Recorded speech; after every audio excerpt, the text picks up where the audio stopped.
भाई वाह परम आदरणीय हाँ कामरेड हम लोग के गार्जियन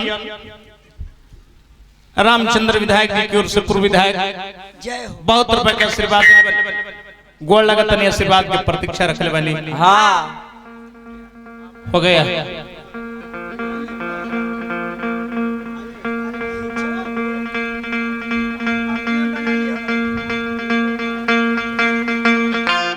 ठीक बा ठीक बा ठीक है ठीक बात चलेगा। ठीक बा बेंजो लगा बात है अरे एगो मात्र 2 मिनट के छोटा देवी गीत गाए हाँ बड़ा सुंदर लगा। गार्जियन आज के परिस्थिति में तो दुए चीज में गिरावटे भइल बा। हाँ कौन कौन आज के भोजपुरी गीत हाँ आज के भारतीय राजनीति भोजपुरी गीत में अपना फायदा खातिर कौन कलाकार कितना भद्र गीत गा देता हाय हाय हाय भोर में सुने हमर फील्ड चले के चाहिए। हाय हाय भारतीय राजनीति में अपना फायदा खातिर कौन नेता कौन में कखनी दल में भाग के जाए हाँ कौन गारंटी नहीं। सही बात। राम राम राम ऐसे हमारा भोजपुरी के धरोहर हाँ एगर तो ऐसे लोग गीत गावता जेकर कोनो हिसाब नहीं थे। ना ना ना ना ना परिवार छोड़ी ना अकेले सुने में लाज लगता लोग कान में ईयरफोन डाल के सुनता। हाय हाय हाय हाय बिना लेकिन ये भोजपुरी संगीत है भोजपुरी गीत के धरोहर भिखारी ठाकुर है हाँ जिन्होंने भोजपुरी का उत्थान किया। हाँ ये भोजपुरी गीत के धरोहर गायत्री ठाकुर हाँ भिखारी ठाकुर हाँ हनुमान पट्टा हाँ महेंद्र मिश्र हाँ फागू बाबा हाँ तपेश्वर चौहान वीरेंद्र धुरान इतना नीचे गिरा दिला सर ये लोग भोजपुरी के धरोहर रहले। हाँ धरोहर का मतलब का स्तंभ वो लोग दुनिया में नहीं थे ना फूटा आ वो लोग के गीत गावल जाता है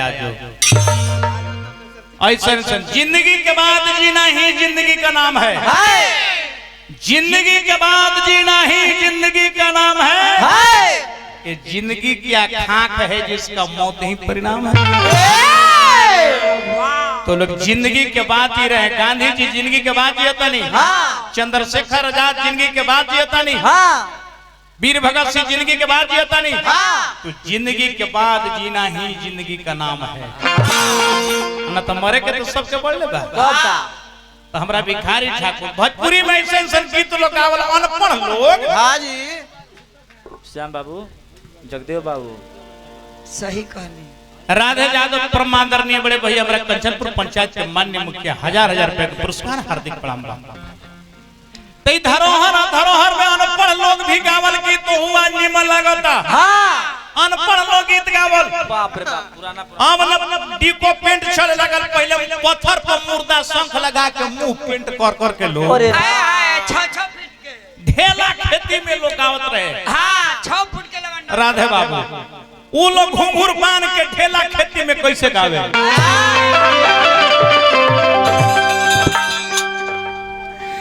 किया बसावर दहिया माई तो भाई तलवरिया सावर दहिया माई मोर सोभाई तालावरिया ए सावर दहिया माई मोर तो भाई तलवरिया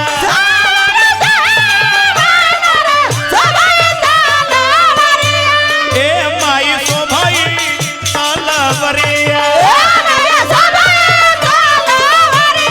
ए माई तो भाई तलवरिया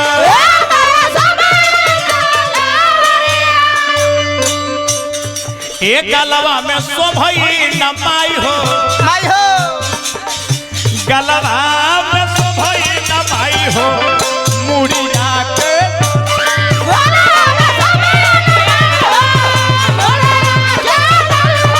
गलवा में शोभई नमाई हो मुड़िया के नरिया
ब्याह जी के पैसा दे के डिस्टर्ब जन करी सबे सजिंदा के दिक्कत होते प्रमाण आयोजन करता हमरा शशि यादव जी की ओर से 500 रुपया पुरस्कार, हमरा आरजेडी के प्रखंड अध्यक्ष और वरिष्ठ प्रवक्ता कहीं टाइगर जी के जहां भाषण होला पहले हम सुनिले बहुत बहुत रुपया के पुरस्कार हार्दिक प्रणाम बा। हां बाल बढ़ाइए। पैसा लीने तो बेंजी वाला तीर ली है घाटा हो जाए। श्री राम मतपुर डांसर साहब है, कलाकार है, लॉकडाउन में बहुत दिक्कत प्रणाम करता नहीं ढेर का लोग आरी मारे। अच्छा देख ली गार्जियन पुराना गीत बा, बहुत पुराना निमन लागता। हां ए घरी तो ऐसा संगीत आवता न, हां कोनो कहते के खइबो मेहरी के हाथे तो मोटा आ जइबो, हम मैया के हाथे खइबो तो ऊपर पर के मर जइबो। माई ना दुनिया में रहती तो दुनिया ना देखता ना।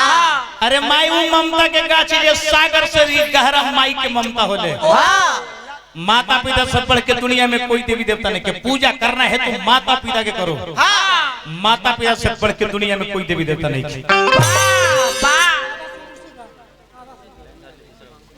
सिंदुरिया के माननीय प्रमाण राजेश जी की ओर से 500 रुपया पुरस्कार। जय हो राधा मुंशी जी, राधा जी मुंशी बहुत रुपए का पुरस्कार देने हार्दिक प्रणाम। आजीवन पद प्रतिष्ठा बना देख।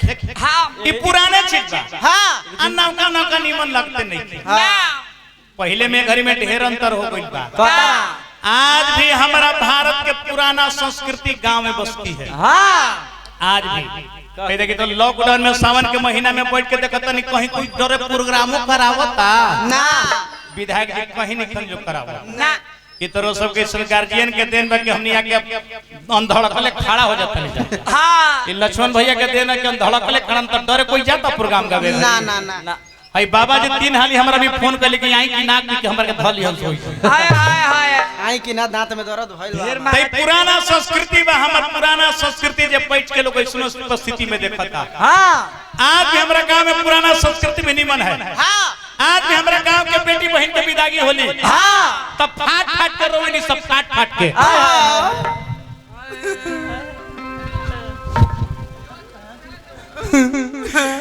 पापा ओ पापा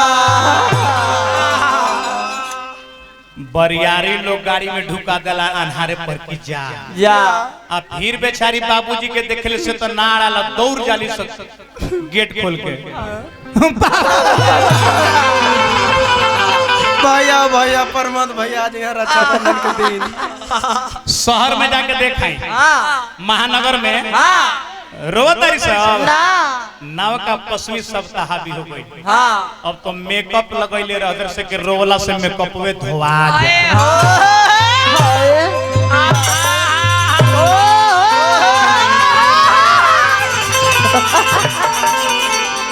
जिए जिए मैडम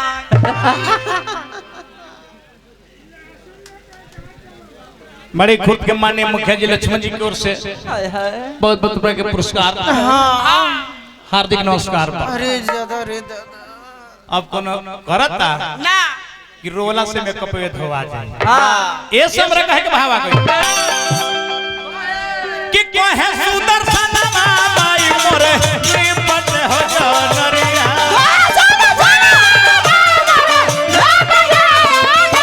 ये कहे सुदर्शन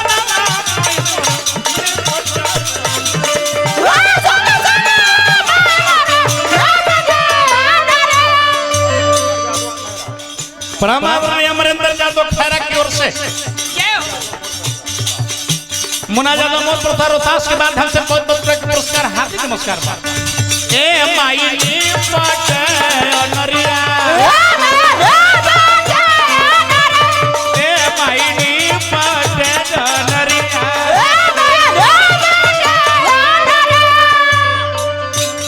ए तोहरे भरोसा वे माई हो, तोहरे भरोसा वे माई हो हमके पकड़िया।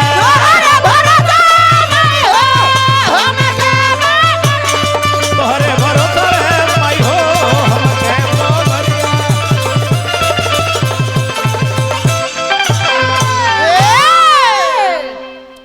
अब हम अंतिम